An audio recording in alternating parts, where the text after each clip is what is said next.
Hey guys, it's Sharmise Idris here. Today I will be showing you my new way of calculating my cost of goods, or COGS, and also how I track my inventory. So stay tuned.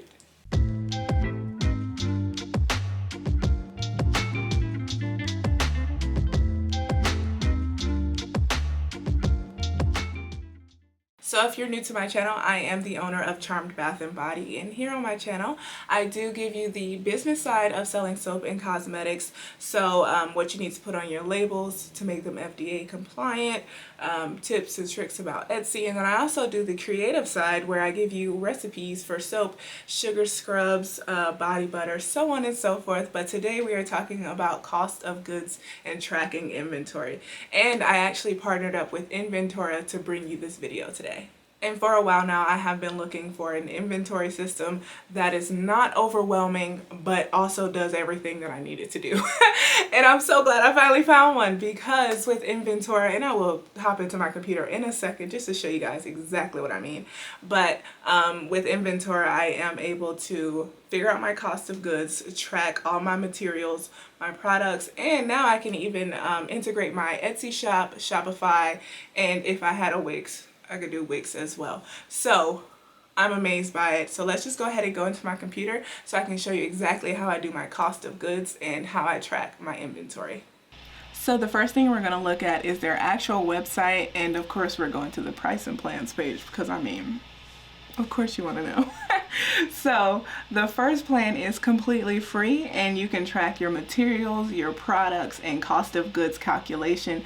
And honestly, y'all, I used to use an Excel document with a bunch of sheets on it to calculate my cost of goods, and this is so much easier, and you'll see that in a second.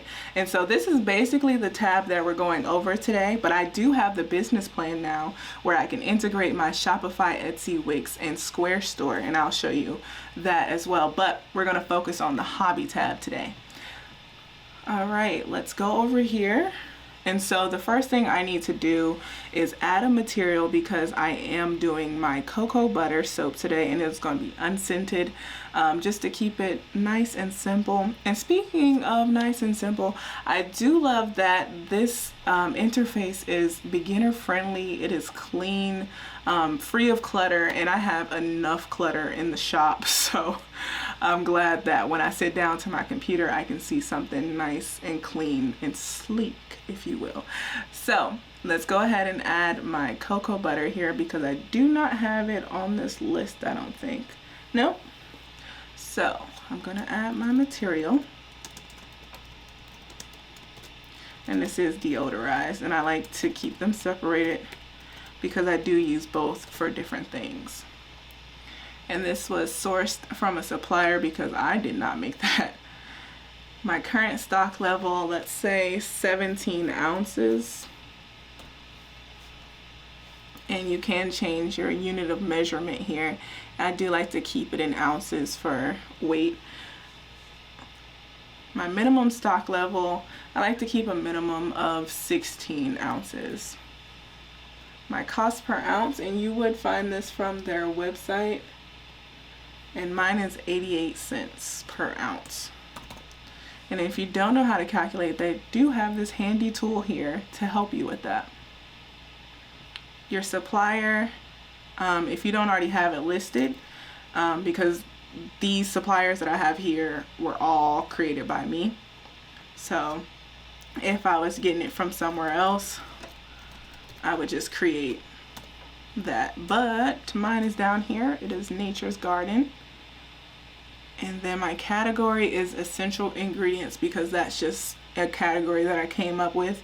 If I wanted to be more specific, I would make a butters category and just have it like that. But I don't need to be that specific. And one great thing is that you can edit the categories and delete them. So, and change the colors. But I'm going to keep that as my essential ingredients. I'm not quite sure my last order date. I do not use the SKU, and for the notes, I would actually, for me, I put the link to the actual ingredient,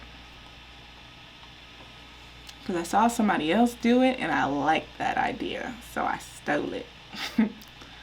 Alright, so I think I have every ingredient I need on here to make my soap. So I'm going to go to products and I'm going to add a product, and it'll be my unscented cocoa butter soap. Product type, I'm making this. Current stock level, I think I have like 10. Alright, and that is pieces, right? Yeah, I have 10 pieces of soap. Minimum stock level I like to keep is actually 10. My batch size, 10. Now let's start adding these ingredients. I'm going to start with, where's my soap sheet? I'm going to start with distilled water. And if you look right here, you'll see every time I add something, you'll be able to see it added down here. So, and I am just straight typing the recipe for my 10 bars of soap.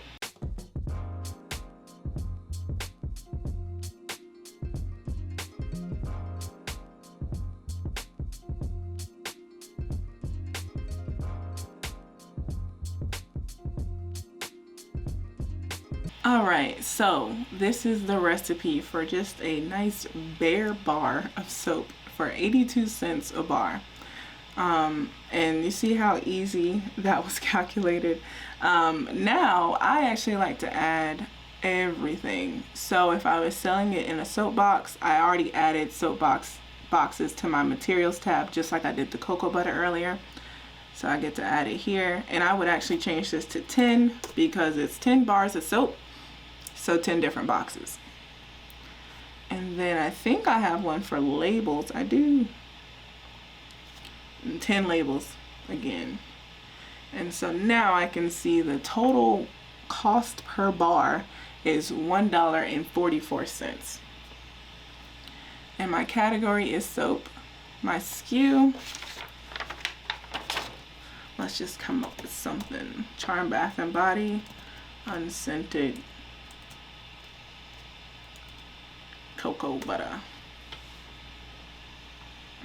And with these, this is a whole different subject matter for a video. I don't want y'all here all day, so I'd have to do a whole different video about this. But they also have a blog post to help you. And the MSRP stands for the manufacturer's suggested retail price.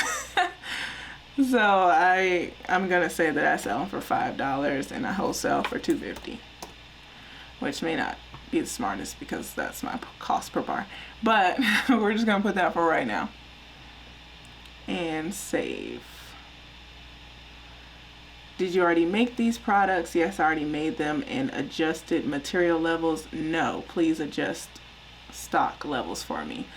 So let's say I already made them, like they're already sitting on the shelf back there. Okay.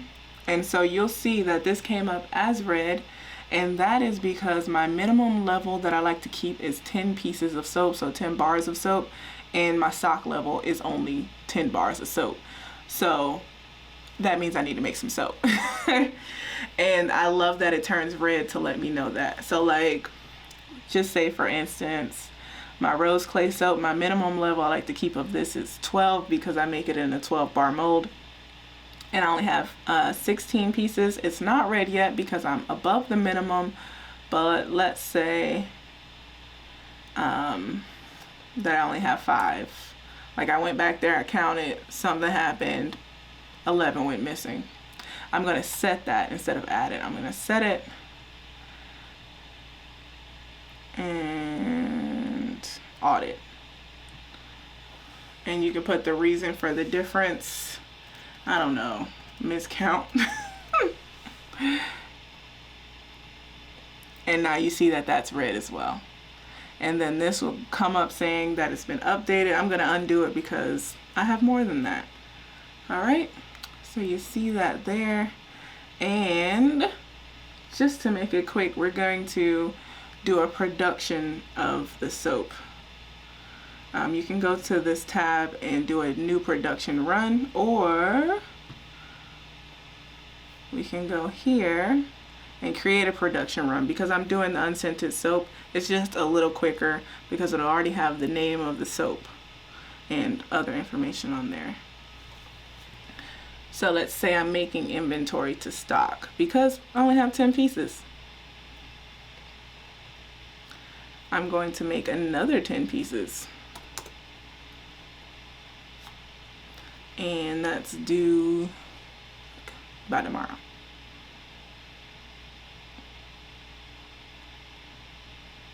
Okay. And so now I have a production run going. So I plan to make this unscented cocoa butter soap tomorrow. But let's say it's in progress. Now let's go back to the materials, because one other great thing, I know there's a lot of great things I said already, but one other great thing is that once I'm making the soap, it will take it out of the materials. So let's go ahead and go back down here and say that it's completed. And once I say that it's completed, this will come up. And so now the things that are, it'll show you exactly what is changing. So I went from 10 pieces to 20. My soap labels went down to 19 because I made 10, and everything should go down because this is my recipe and it went down exactly as my recipe would show. So let's say for here, like the distilled water, it should have gone down 9.65. And I'm going to complete it. You'll see that this one changes red. So let's go down to materials. Now it's showing that I need to order more cocoa butter because I've just made some, supposedly. I just made some, and now I'm going below my minimum level that I like to keep. But that means I now have 20 pieces of soap. So it's all kind of automated, like once, not kind of, it is automated. So once you say you've done something, it will take out of the materials and add to the products. And just to show you these other tabs really quick, here are the purchases. So enter your first supply order here. So if I'm doing a supply order from Nature's Garden, I can do that here. You can enter your sales here. I think you can add customers. Yep. You can perform audits. Let's see. So this will help when you want to go count your stuff back there to make sure you have the materials you say you had and then the products you say you had. Reports. There it is right there.